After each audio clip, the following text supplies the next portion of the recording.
बोल शनि महाराज की जय। शनि महाराज की कथा है, राजा विक्रमादित्य की कहानी है इसमें। एक पुराने वक्त थे, सतयुग का जमाना था। राजा विक्रमादित्य उज्जैन नगरी का राजा था। उज्जैन नगरी बहुत तगड़ी उज्जैन नगरी थी, जिसमें भरतरी बाबा भी हुआ और बड़े बड़े महात्मा, बड़े बड़े वो हैं, क्योंकि वहाँ पे शिव भोले का भी एक बहुत तगड़ा आश्रम है। तो विक्रमादित्य बड़े धर्म पुण्य वाले थे, बहुत धर्म पुण्य करते थे, कर्म भी करते थे, धन भी देते थे, सब कुछ करते थे। गरीबों को दान देता था, पूरी वो करता था। करते करते भाई लोग सो दान मांग के जाए आए सुबेरे पंडित लोग, गरीब आदमी, कोई किसी को कुछ दे दे, किसी को कुछ दे दे, किसी को कुछ दे दे, दान पान खूब करता रहा विक्रमादित्य जी। तो एक दो तीन कोस पर एक गांव था छोटा सा, उसमें एक गरीब ब्राह्मण रहता था। और भाई उसके एक थी लड़की, और लड़की होगी जवान। तो पंडितानी बोली उसके घर से, पंडित के घर से, ब्राह्मण के घर से, कि तुम जाओ और वहाँ जाओ जैन नगरी में, और विक्रमादित्य जी हैं जो सबको दान देते हैं, तो आप भी लाओ, कुछ दान लेके आओ, तो इस लड़की के पीले हाथ कर दें, इसकी शादी कर दें। तो पंडित के समझ आएगी बात, तो भाई बात तो सही है, सबको दुनिया को धन बांटते हैं, और मैं तो लड़की की शादी के लिए जा रहा हूँ, मेरे पे कोई ना कोई करेंगे हेल्प विक्रमादित्य भी। उसके कहने से वो पंडित चल पड़ा उज्जैन नगरी को। तो उज्जैन नगर को चलते चलते चलते तीन चार कोस का फ़र्क था गांव का और उनका, और कच्चे रास्ते थे, उस ज़माने में गाड़ी घोड़े थे नहीं, और जाके उज्जैन नगर में पहुंच गया। उज्जैन नगरी में गया तो जब दान बांट ही रहा था विक्रमादित्य जी, तो उसी वक्त पंडित जी भी पूछ गए। पंडित जी ने कहा, महाराज मेरे एक लड़की है और उसके मैं शादी करना चाहता हूँ, तो मुझे मेरी हेल्प करो, जो लड़की की मैं शादी कर दूँ, मेरे पास कुछ पैसा नहीं है। तो राजा तो दयावान था, बहुत बुद्धिमान था, धर्मात्मा था, उसको दया आई और बात भी सही थी। उन्होंने भाई अपनी उनको चेले चपाटों में जाओ, उसके क्या बोलते हैं, पहरेदार छहरेदार जो भी थे, उनको बोला कि भाई इनको जितना चाहिए धन, मंत्रियों को कह दे भाई इनको जितना धन चाहिए दे दो। उन्होंने क्या काम किया, जो उसको धन जितना चाहिए था लड़की की शादी में, उतना उसको धन दे दिया। धन लेके पंडित अपना सिर पर रख के चलने लगा। चलते चलते उसी रास्ते अपने गांव जा रहा, वापस तो जाना ही था। जाते जाते कोस डेढ़ कोस पहुँचा, रास्ते में डाकू मिल गए, और डाकू ने देखा भाई ये तो पंडित कुछ धन लेकर आ रहा, और उसको लूटने लगे। उसको लूट के उसका धन सारा छीन लिया। छीन के बाद में रोता पीटता अपना पंडित बेचारा गया अपने घर। पंडितानी बोले क्या बात, गए नहीं? कहते गया तो था, और ऐसे ऐसे महाराज ने धन भी दे दिया था, लेकिन क्या करूं, वो धन तो चोरों ने लूट लिया। कहते चोरों ने लूट लिया? कहते हाँ जी, चोरों ने लूट लिया। बड़े पछताए, बड़े रोए पीटे दोनों मियाँ बीवी। देखे भाई अच्छा हुआ, ये तो बताओ जान बच गई, जोखिम में यही बहुत बड़ी बचत है। कोई बात नहीं, जो भी होगा फिर देखेंगे ब्याह शादी, तो तुम बच गए, यही बहुत बड़ी बात। महीने हो गए, 2 महीने हो गए, 3 महीने हो गए, 5 महीने हो गए। 3 4 5 महीने के बाद में फिर पंडितानी कह के देखो, फिर जाओ तुम राजा के पास ही, वही कर सके ब्याह शादी। लड़की जवान हो गई, अब ब्याह शादी करनी है, और तुम जाओ। फिर वो आया राजा के विक्रमादित्य के पास, आस्ता आस्ता करके जाके कि महाराज मेरे एक लड़की है, ये तो कहा नहीं कि पहले चोर चुरा ले गया, कोई बात कुछ नहीं कहा, लड़की उसकी शादी करनी है और ऐसे ऐसे बात है। और मेरे को फिर राजा ने कह दिया अपने जो मंत्रियों को, भाई जितना इनको धन चाहिए इतना दे दो। तो भाई जब भी दे दिया, फिर वो चल पड़ा दूसरे रास्ते से। तो भाई उसको डर था ना कि भाई उस रास्ते से गया था, कभी उधर और सारे डाकू ना मिल जाए, तो दूसरा रास्ता बदल के गया। लेकिन वहाँ पे भी जब जाने लगा तो रास्ते में सारा वो ही डाकू मिल गया, 4 डाकू मिल गए। जितना धन लिया था फिर छीन लिया। भाई रोता पीटता फिर घर पहुँच गया। पंडितानी बोली क्या हुआ? कहते भाई अब भी ये हुआ, मेरे साथ तो बहुत बुरा हाल हुआ, और मैं क्या करूं, मैं तो बड़ी मुश्किल से तो मन बना के गया था, और राजा को मैंने कुछ कहा भी नहीं, मैंने तो यही कहा कि उनके पास तो लाखों आते हैं लाखों जाते हैं, अब थोड़ी ना किसी का भाई कौन ले गया था क्या, इसकी परवाह ना होके दोबारा झूठ बोल के मैं ले आया, मैं क्या करूँ। कहता कोई बात नहीं, जान बच गई, लाखों पाए। फिर 4-6 महीने फिर हुए, फिर वो पंडितानी तो उसको जिक लगा रखी, भाई तू जा, फिर जा एक बारी देखी जाएगी, अब की बार दूसरे रास्ता आई हो। जब भाई दूसरे रास्ते तीसरे रास्ते से गया, वो गया तो फिर विक्रमादित्य नगरी में पहुंच गया और जाके अपना विक्रमादित्य से कहने लगा कि महाराज मेरे एक लड़की है, उसकी शादी करनी है, उसके लिए कुछ धन दो। विक्रमादित्य ने सोचा कि पहली बार आया कोई बात नहीं, दोबारा आया तो भी इसने कोई बात, अब फिर कहा भाई पंडित जी तुम्हारी लड़की कितनी है बताओ पहले तो। पंडित जी बोले महाराज सच बताऊं? कहते हाँ भाई सच ही बता, झूठ क्यों बोलते पंडित जी। कहते महाराज मेरे लड़की तो एक ही है और आपसे 2 बारी में दान ले जा चुका हूँ, इसमें कोई झूठ नहीं, लेकिन दोनों बारी धन है ना वो दान डाकू ने मेरे से रास्ते में ही लूट लिया। कहता रास्ते में लूट लिया? कहता हाँ जी। कहता बड़े दुख की बात है भाई, कहते मेरी नगरी में और इतने डकैत जो तेरे को रास्ते में लूट लिया, ये बड़े दुख की बात है। चलो कोई बात है, अब की बार तेरे को देते हैं, मैं देखता हूँ। फिर उनको अपने मंत्रियों को कहा भाई इसको जितना धन चाहिए लड़की की शादी के लिए उतना दे दो, और पंडित को कह दिया तू चल और जाब कर शादी। वो आगे आगे और वो विक्रमादित्य पीछे पीछे उसके जाने लग गया। किसके? पंडित के। जैसे रास्ते में तीसरे रास्ते से आया तो फिर वही डाकू मिल गए, चारों के चारों घेर लिया उन्होंने। इतनी देर में विक्रमादित्य पीछे पीछे जा ही रहा था, वो भी फट पहुँच गए।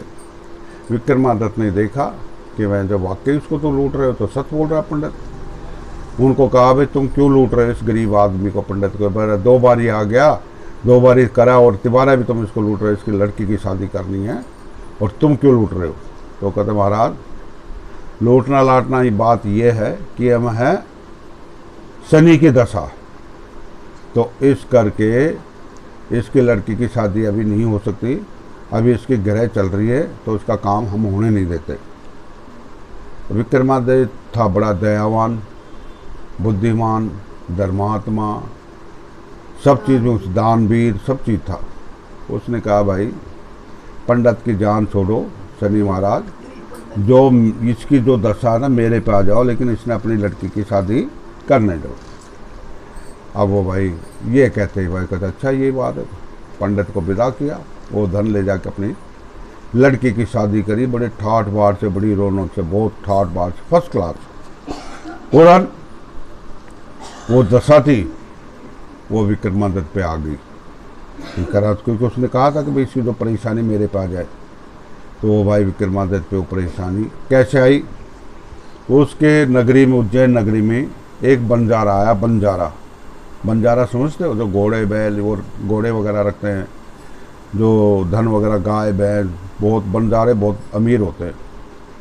तो जब घोड़े की खेव आई तो राजा के महल के नीचे से जैसे जा रही थी ना, तो उसका एक वजीर विक्रमादित्य का उन्होंने देखा यार घोड़े बड़े तगड़े तगड़े भाई, इतनी ज़बरदस्त घोड़े, ये तो राजा के काम के हैं। विक्रमादित्य को बुलाया महलों में, जाके गया वो कि महाराज बाढ़ जा रही है और बंजारे हैं, उनके पास ऐसे ऐसे घोड़े हैं कि पूछो मत, देखो आप घोड़े देखो कितने बढ़िया बढ़िया घोड़े। राजा का ही मन कर आया, नीचे आया, देखा तो भाई तगड़े तगड़े घोड़े जा रहे थे। राजा को मन भाग गया घोड़ा। कहते भाई बंजारे इस घोड़े का क्या पैसा? कहते महाराज पैसे तो बाद की बात है, इससे बहुत महंगा घोड़ा है। कहते इसमें क्या खासियत है? कहते खासियत सबसे ताकतवर उड़ने वाला घोड़ा है। कहता भाई ऐसे थोड़ी ना होता है, मैं ट्राई करके देखूंगा तब मैं तेरे से पैसे मोल करूंगा। जैसे ट्राई करने लगा, घोड़े पे सवार होके और विक्रमादित्य बैठ गए। जैसे ही घोड़े पे बैठा विक्रमादित्य, घोड़ा इतनी तेज दौड़ा, इतनी तो दौड़ा और आसमान में हवा की तरह उड़ता ही गया और जाके जंगल, महान जंगल के आगे जाके अंदर उसको पटक दिया और उनके हाथ पैर टूट गए, फूट गए, घोड़ा अपना वहाँ से गायब। घोड़ा वहाँ से गायब। और विक्रमादित्य वहाँ त्राई त्राई करे, तो जंगल में कौन माँ बाप भाई उसका, जंगल में तो जानवर ही रहते हैं। तो रात का टाइम था, वहाँ जाके वो घोड़े ने वहाँ पे उसको डाल दिया और सारे रात तड़पता रहा बेचारा। सुबह का टाइम हुआ तो एक नगरी पड़ती थी, वहाँ के नगरी में से दूसरी नगरी आगे ना, तो वहाँ पे एक तेली है ना, तेल बेचने के लिए जा रहा था दूसरे गांव में, उधर जंगल के अंदर से। तो कौन कौन कर रहा था, मतलब त्राई कर रहा था, उसको तकलीफ हुई थी ना। तो उस बंदे ने सोचा कि भाई कोई ना कोई इंसान, किसी की आवाज़ आ रही है, कोई ना कोई दिक्कत में है। तो जब वहाँ जा रहे तो देखा तो बेचारा हाथ पैर कट रहे, बुरा हाल हो रहा, छिल रहे, कट रहे, बड़े बुरा हाल हो रहा, त्राई कर रहा, भगवान का नाम ले रहा। उसने सोचा भाई तेरे क्या हो गया भाई, ऐसे ऐसे हुई और घोड़े ने मेरे फेंक दिया, मैं यहाँ पड़ा हूँ बेकार। उसने क्या काम किया, तेल बेचने जा रहा था, तेली था, सर पर वो था कनस्तर तेल का, उसने थोड़ा सा तेल लेके उसके हाथ पैरों पे लगाया, हाथ पैर पे लगा के वो आगे अपना काम पे चला गया। बस इतना ही करा उसने, उनको तेल लगा के आगे निकल गया। तो वो गया तेली आगे 2-3 गाँव में,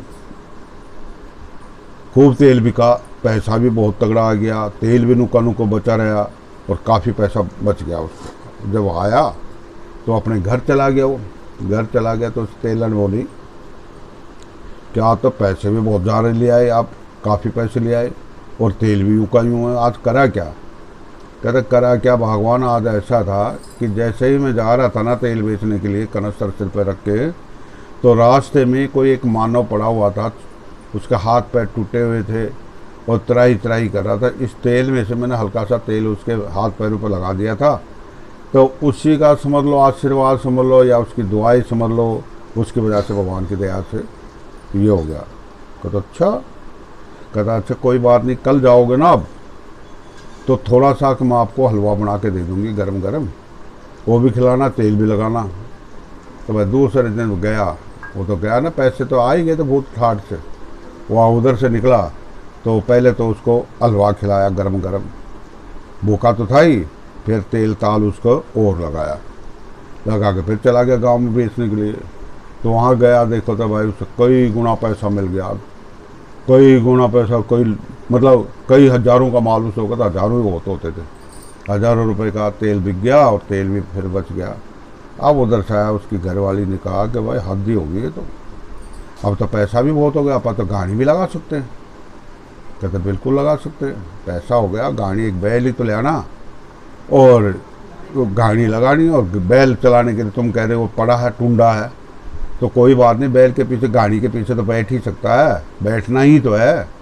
उसको यहाँ घर पे ले आओ, वहाँ पे यहाँ सेवा भी हो जाएगी और अपना काम भी हो जाएगा, गाड़ी भी चल जाएगी। तो भाई ये उसके भी समझ आ गई बात, तो तेली के भी समझ में आ गई। गांगुलू तेलू था, गंगू तेली, उसके भी समझ आ गई बात कि भाई बात तो सही है।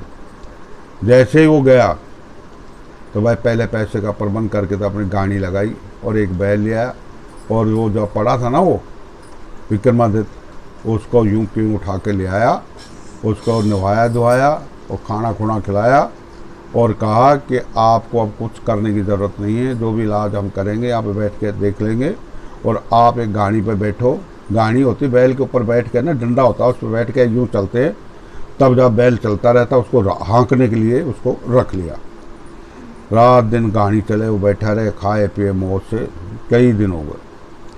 तेल भाई वो गंगू तो तेल ही था मामूली सा, लेकिन वो थोड़ा नामी सेठ बन गया, क्योंकि खुद की मील चल गई उसी तेल की, काफ़ी पैसा आने लग गया, वो तो भाई पैसेदार खूब हो गया। एक दिन रात का टाइम था, बारिश का मौसम था, सावन भादों का मौसम था, रंगीली रातें थी, झिलमिल बारिश हो रही थी। गांव में पहले लाइट वो बिजली होती नहीं थी, तो दीवे होते थे, दीवा होता ना, दीपक होता था, दीवा जलाते थे और जब सोते थे उसको बुझा।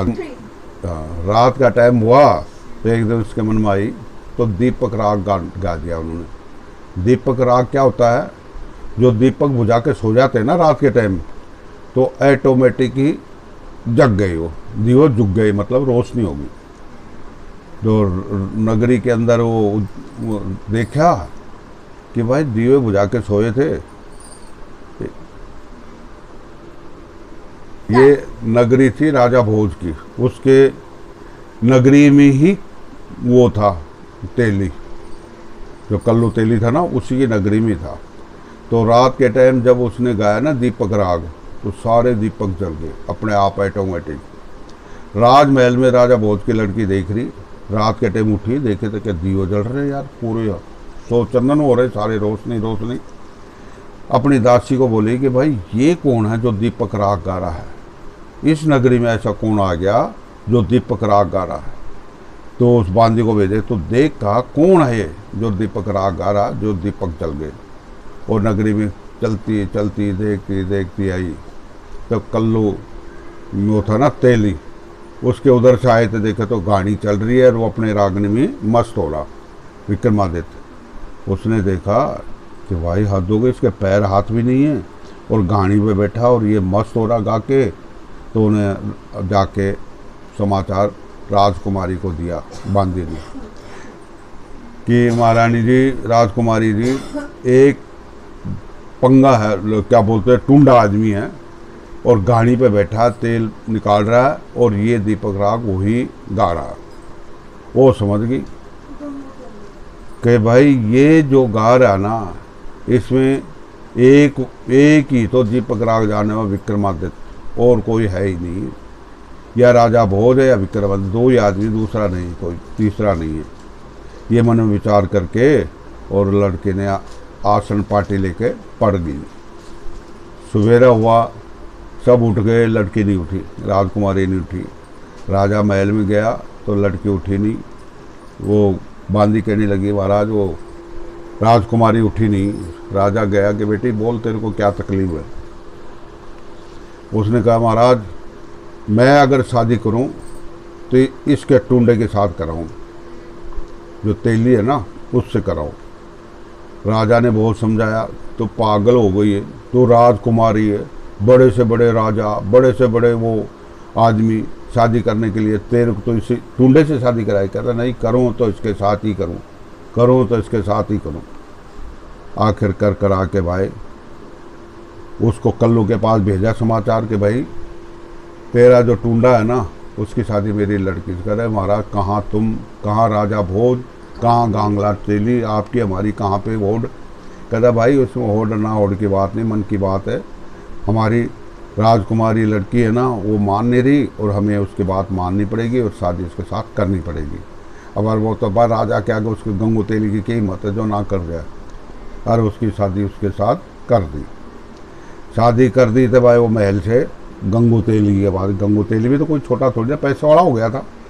अच्छा बढ़िया मकान बना लिए, उसमें रहने लगे, करने लगे, हो गए कुछ टाइम होने के बाद में क्या हुआ, वहाँ पे ये अब वहाँ पे फिर वो बात शुरू हुई। कौन सी? ऊपर स्वर्गलोक में वहाँ पे बात, चार देवताओं का फैसला आ गया, वही तो पहले कही थी। कौन कौन? होनी, धर्म, कर्म और लक्ष्मी, ये चारों के आपस में जिद हो रही। वो कहता मैं बड़ा, वो कहता मैं बड़ा, वो कह मैं बड़ा। अब ये भाई फैसला का भाई ये तो मृत्युलोक में ही कर सके थे। एक तो राजा भोज, क्या विक्रमादित्य, और यहाँ किसी की बस की बात नहीं। वहाँ तो चक्कर खा लिए देवताओं ने, सबने मना कर दिया उनको। और मृत्युलोक में वो आए। मृत्युलोक में आए तो राजा भोज नगरी में ढंढोरा पीटते डोले कि हम चारों देवताओं को जो फैसला कर रहे हैं उनका मुंह मांगा इनाम देंगे। अब चारों देवता ये बता दिए, होनी, कर्म, धर्म और लक्ष्मी, ये चारों के चारों घर का फैसला कोई कर देगा, उनका ये कर देगा। राजा भोज ने सुन लिया। राजा भोज सुना भाई इसका तो मतलब बहुत गहरा, वो कुछ कम जानता था। तो उसने जो ढोल बजाते बजाते उनके नगरी के उधर पहुँचे ना, कल्लू तेली की तरफ, तो विक्रमादित्य ने सुन लिया। और टूंडा तो था ही, उसको क्या पता विक्रमादित्य, किसी को थोड़ी नहीं पता था।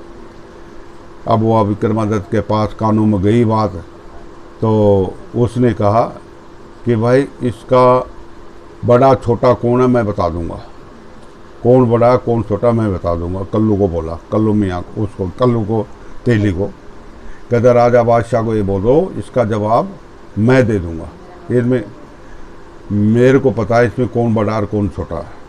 वो जाके कल वो गंगोतेली ने कहा कि भाई टूंडे तेरा भगवान भला करे, ये तू अब नहीं कर सकेगा, तेरी शादी होगी पता नहीं के तुक चल गया, अब तो ये तू जवाब दे नहीं पाएगा, तू मेरे भी डंडे में रहेगा, तू अपना व्यस्त कर। चल भाई तू जाके कह दे इसका जवाब मैं दे दूंगा। जाके भाई डॉक्टर राजा के महल में गया, महाराज इसका जवाब तो मेरा वो दे देगा, जो टूंडा है ना वो ही दे देगा। अब वो कहने लगा भाई अच्छा, कहता तो कहता अच्छा उसको बुलाओ। कहता जी आपको बुला रहे, विक्रमादित्य को बुलाओ गंगोतेली। कहता भाई बोलने से पहले मेरी बात सुन ले, राजा कोई कह दे पूरी कचहरी भरी होनी चाहिए, सभा पूरे आदमी मौजूद होना चाहिए और 4 आदमी डट वाले मेरे को चाहिए और पूरी मेरी वो हो तब मेरे को वहाँ बुलाएं, फिर मैं और उन देवताओं को वहाँ बुलाएं, फिर मैं फैसला करूँगा। राजा को ये बात कही तो कहता जी चलो मुझे मंजूर है, मेरी पूरी सभा ही बैठ के मैं बुलाऊंगा। दूसरे दिन पूरी सभा बैठ गई, उनके बंदे सारे थे वो बैठ गए और चारों को उनको बुला भी लिया और लठधारी आदमी 4 अपने पास खड़े कर लिए। कहता बुलाओ जो बड़ा टूंडा भाई बता कौन बड़ा कौन से, कि भाई तुम्हारा क्या क्या प्रश्न है। पहले आई कहते लक्ष्मी, कहता मैं बड़ी हूँ। कहते कैसे, कहते मैं पैसा टका बहुत होता, जब मेरे बगैर कोई गत नहीं, ये नहीं वो नहीं, सारी बात अपनी वो है। कहते भाई एक 4 शॉट मारो इसको, बैठाओ बैठ पड़े कोना में। उसको 4 शॉट मार के बैठा दिया। फिर आया धर्म, कहते मैं बड़ा, धर्म करने से लक्ष्मी आती है, ये वो। कहता ये मैं ही बढ़ाऊँ। कहते इसको 4 इसके मारो, उसको बैठा दिया। फिर आए कर्म, फिर कहते भाई इसके भी 4 मारो। तू कैसे बढ़ा भाई? कहते भाई उसने ये कहा लक्ष्मी से कि लक्ष्मी तू कैसे बड़ी बता रही है अपने आप को, लक्ष्मी तो विक्रमादित्य के पास भी बहुत थी, बेशुमार थी लक्ष्मी की, कोई वो बताई नहीं कि मैं ही हूँ विक्रमादित्य, तो उसको कुछ नहीं, तो कुछ भी नहीं है, उनके भी शॉट मार के बैठा दिया। फिर आया धर्म, कहता धर्म विक्रमादित्य ने थोड़ा धर्म करा है, बेशुमार धर्म क्या, इसको भी मारा तो जो वो भी बैठा दिया। फिर आया कर्म, कहता कर्म विक्रमादित्य ने कर्म किए हैं, इतने काम किए हैं जिसका कोई हिसाब नहीं, इसको भी करो। फिर आई होनी यानी शनि महाराज, कहता भाई जो भी बड़ा है ना ये होनी बड़ी है, ना लक्ष्मी बड़ी, ना धर्म बड़ा, ना पुण्य बड़ा, ना कोई है, होनी बड़वान है, होनी से बड़ा कोई भी नहीं है, और वो है शनि महाराज। शनि महाराज फट प्रसन्न हो गए और कह रहे होनी वाकई ही बलवान है, और उसी वक़्त उसका काला कम्बल उठा दिया और जाके उसको पैर वैसे के वैसे वैसा का वैसा शरीर हो गया। तब उसने कहा शनि महाराज धन्य है तेरी लीला, तेरी आफत ओढ़ के मैं बहुत परेशान हुआ, बहुत दुखी हुआ, तेरी सारी विपता लेके, पंडित की विपता लेके मैं आज तक भोग रहा हूँ। होनी है ना, होनी के बराबर कोई भी नहीं, होनी सबसे बड़ी है, और वो ही राजा की लड़की, उसको ब्याह दी और राजा बड़े स्वागत भाव के साथ अपनी नगरी में, उज्जैन नगरी में गया, बड़े ठाट बाट से वो ही रहने लगे। तो कहने का मतलब होनी बड़ी है, होनी से बड़ा कोई नहीं, होनी बलवान है, होनी बड़ा। जय